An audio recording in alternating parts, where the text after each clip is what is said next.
Hello everyone, welcome back to my YouTube channel.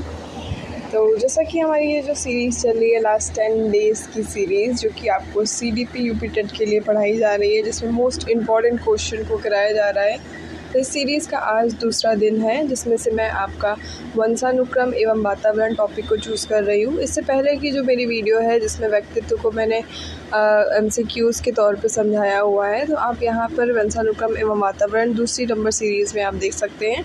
ये भी बहुत इंपॉर्टेंट टॉपिक है, इससे क्वेश्चंस कई बार बने हैं, 1-2 क्वेश्चन इससे हमेशा ही आते हैं और ये इंपॉर्टेंट टॉपिक है और बहुत ईजी है, जो आराम से अच्छे से समझ में आएगा और आपको अच्छे नंबर दे जाएगा। तो जैसा कि आप सभी को पता है कि 2, 3, 4 से आपके एग्ज़ाम स्टार्ट हैं और जैसा कि लिस्ट आ चुकी है कि आप लोगों का एग्ज़ाम कहाँ कहाँ होना है, आपका सेंटर कहाँ पड़ा हुआ है, किस डेट को होना है, आप लोग उसको देख लीजिए।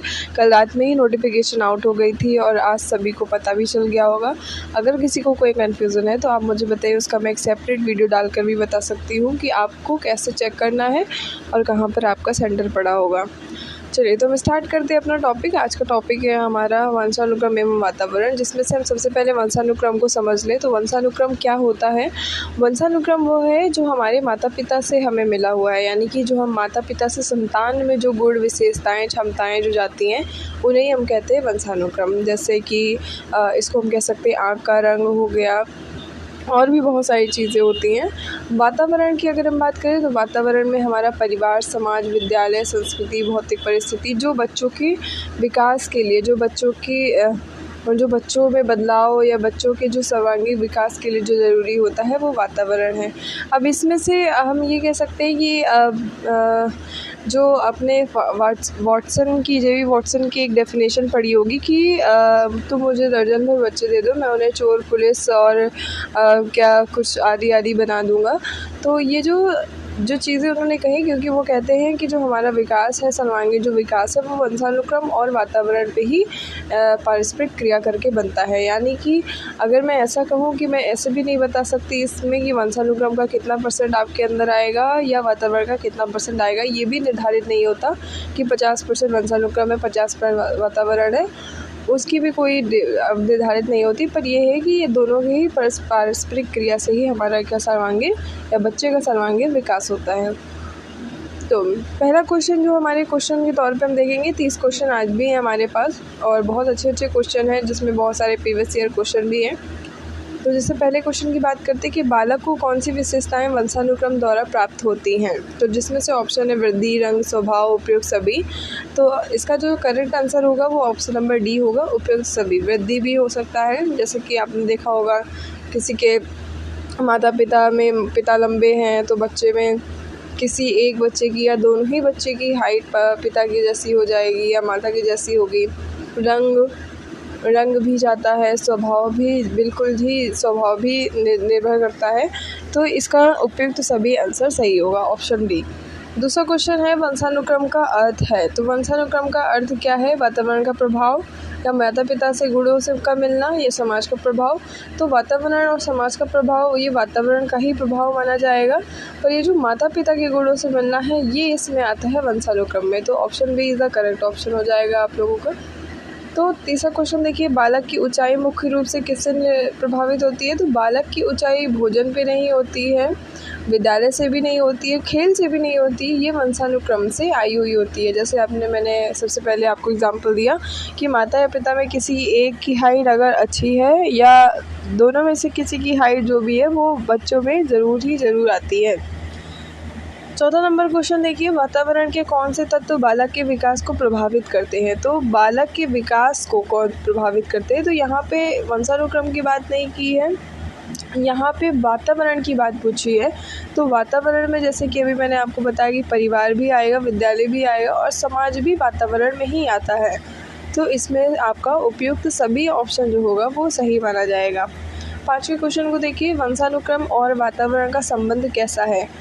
वंशानुक्रम एवं वातावरण का जो संबंध है वो अभी ऊपर मैंने बताया कि ये पारस्परिक क्रिया करते हैं एक दूसरे के साथ में। तो ये एक दूसरे के विरोधी तो बिल्कुल भी नहीं होंगे, एक दूसरे से स्वतंत्र भी नहीं होंगे, क्योंकि कहीं ना कहीं एक दूसरे से बंधे हुए होते हैं। ये एक दूसरे से असंबंधित भी नहीं होंगे, क्योंकि एक दूसरे से संबंध भी रखते हैं। तो इसका जो सही आंसर होगा वो होगा एक दूसरे के पूरक होते हैं, यानी कि एक दूसरे पर ही ये निर्भर होते हैं, ये एक दूसरे के पूरक होते हैं।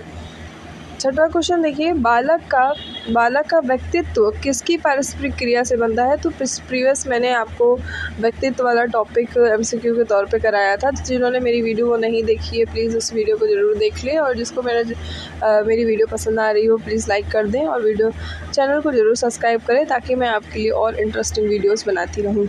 तो यहाँ पे जो क्वेश्चन है छठवां नंबर, बालक का व्यक्तित्व किसकी पारस्परिक क्रिया से बनता है। तो अभी मैंने बताया बालक का जो व्यक्तित्व है वो वंशानुक्रम और वातावरण की पारस्परिक क्रिया से बनता है। तो यहाँ पे ऑप्शन सी बिल्कुल आपका सही माना जाएगा। सातवां क्वेश्चन है, किसे प्राकृतिक उत्तराधिकारी कहा जाता है। जो प्राकृतिक उत्तराधिकारी, अब देखिए प्राकृतिक उत्तराधिकारी का मतलब जो प्रकृति से हमें मिला है, जो प्रकृति से मिला है, यानी कि हमने इसका कोई योगदान नहीं है।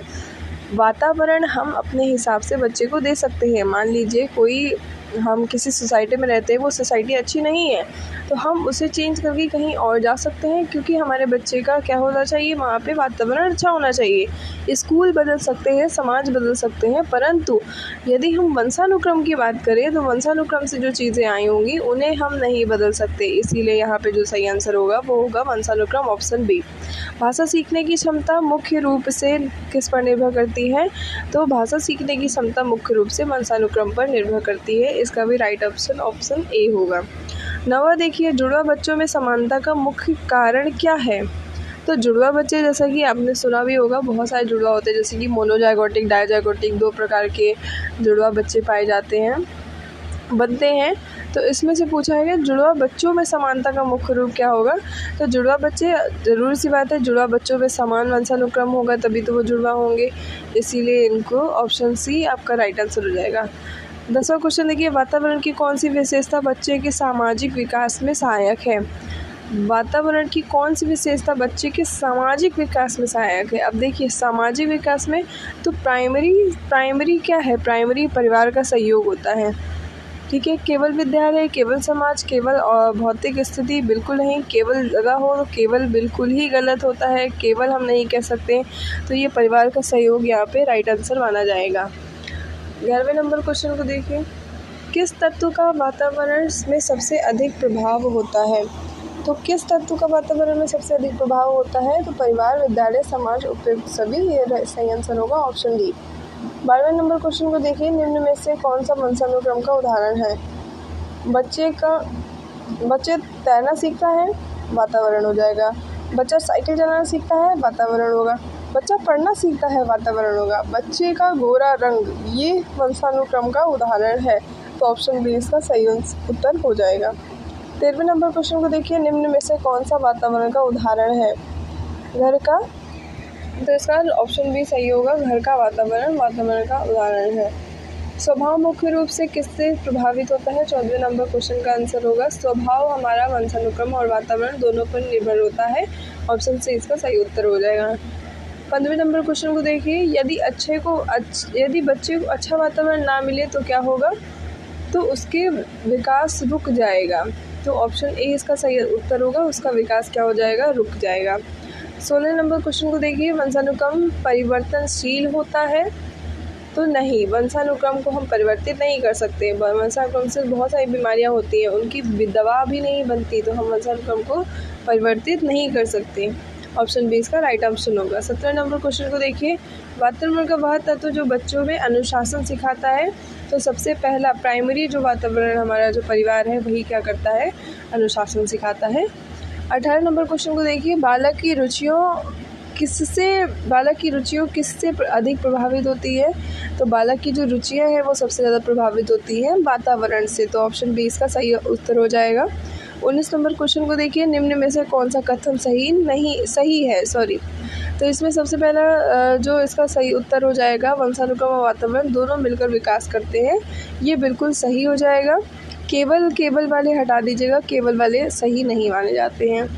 20वें नंबर क्वेश्चन को देखिए, बिना अभ्यास के केवल वंशानुक्रम से क्या संभव है? तो बिना अभ्यास से वंशानुक्रम से कोई भी संभव नहीं है, ना तैरना, ना पढ़ना, ना भाषा सीखना, कुछ भी संभव नहीं होता है। ठीक है। 21 नंबर क्वेश्चन को देखिए, किसी बच्चे को संगीत में रुचि का विकास किससे होता है? तो बच्चे को संगीत में रुचि है तो इसका वंशानुक्रम और वातावरण दोनों ही इसमें लाभदायक है। अब हमें ऐसा नहीं कह सकते कि एक्टर का बेटा एक्टर ही बनेगा, डॉक्टर का बेटा डॉक्टर ही बनेगा, या सिंगर का बेटा सिंगर ही बनेगा। तो इसमें वंशानुक्रम का तो योगदान के साथ साथ वातावरण का भी योगदान इसमें ज़रूरी होता है। 22वें नंबर का क्वेश्चन देखिए, यदि किसी बच्चे में नेतृत्व की क्षमता है, यह उदाहरण किसका है? तो यह उदाहरण वंशानुक्रम का है। ठीक है, क्योंकि हालांकि कहीं ना कहीं उनके वंशानुक्रम में कोई ना कोई नेतृत्व की भावना किसी के पास होगी, क्षमता होगी। 23वें नंबर क्वेश्चन को देखिए, कुपोषण किस श्रेणी में आता है? तो कुपोषण जो है वो वातावरण की श्रेणी में आता है, वंशानुक्रम की श्रेणी में नहीं आता। 24वें नंबर के क्वेश्चन में देखिए, प्रकृति और पोषण से क्या तात्पर्य है? तो प्रकृति को बोला गया है वंशानुक्रम और पोषण को बोला गया है वातावरण। तो ऑप्शन सी इसका करेक्ट ऑप्शन हो जाएगा। 25वें नंबर क्वेश्चन को देखिए, किस स्थिति में बालक अपने वंशानुक्रम गुणों का पूर्ण विकास कर सकता है? तो जब वातावरण उसके अनुकूल होते हैं, जब वातावरण अनुकूल होते हैं तो उसका पूर्ण विकास हो सकता है। ऑप्शन नंबर ए सही ऑप्शन होगा। 26वें नंबर क्वेश्चन को देखिए, आकस्मिक व्यवहार का विकास मुख्य रूप से किससे होता है? तो जो आकस्मिक व्यवहार होता है वो हमेशा वातावरण पे ही होता है। तो ऑप्शन नंबर बी इसका सही उत्तर हो जाएगा। 27वें नंबर क्वेश्चन को देखिए, कौन सा पर्यावरणीय तत्व संज्ञानात्मक विकास में सहायक है? तो पर्यावरणीय तत्व संज्ञानात्मक विकास के लिए शोर शराबा बिल्कुल नहीं, कुपोषण बिल्कुल नहीं, भीड़ भाड़ बिल्कुल नहीं। तो इसमें स्वच्छ और शांत वातावरण ही ऑप्शन इसका सही हो जाएगा, ऑप्शन नंबर बी। 28वें नंबर क्वेश्चन को देखिए, यदि दोनों माता पिता लंबे हैं तो बच्चे लंबे होने की संभावना वंशानुक्रम से होती है। ऑप्शन नंबर बी सही हो जाएगा। 29 नंबर क्वेश्चन को देखिए, किस वैज्ञानिक ने वंशानुक्रम को जीना संकल्प दिया है? तो ग्रेगर मेंडल ने जीन दिया है। तो ऑप्शन नंबर बी सही हो जाएगा। तीसरे क्वेश्चन को देखिए, बालक के संपूर्ण विकास के लिए सबसे आवश्यक क्या है? वंशानुक्रम, वातावरण और शिक्षा का संतुलन बहुत ज़रूरी होता है बालक के विकास के लिए। तो ये आज हमारे वंशानुक्रम एवं वातावरण के कुछ क्वेश्चन थे जो बहुत ज़रूरी क्वेश्चन है। इससे ज़्यादा पेपर में कुछ भी नहीं आएगा, इन्हें आप एक बार रिवाइज कर लीजिए और होपफुली आप लोगों का रिवीजन बहुत अच्छा चल रहा होगा। यदि कोई भी परेशानी है तो आप ज़रूर बताइएगा कमेंट्स में, मैं उस पर वीडियो डाल दूँगी उस टॉपिक पे, तो आप लोगों को बहुत आसानी हो जाएगी उसका रिवीजन करने में। तो मिलते हैं हमारे नेक्स्ट वीडियो में, जो नेक्स्ट टॉपिक होगा हमारा। तो जिन्होंने अभी तक चैनल सब्सक्राइब नहीं किया, सब्सक्राइब कर लीजिए, वीडियो को लाइक ज़रूर कर दीजिएगा। Thank you so much, bye bye.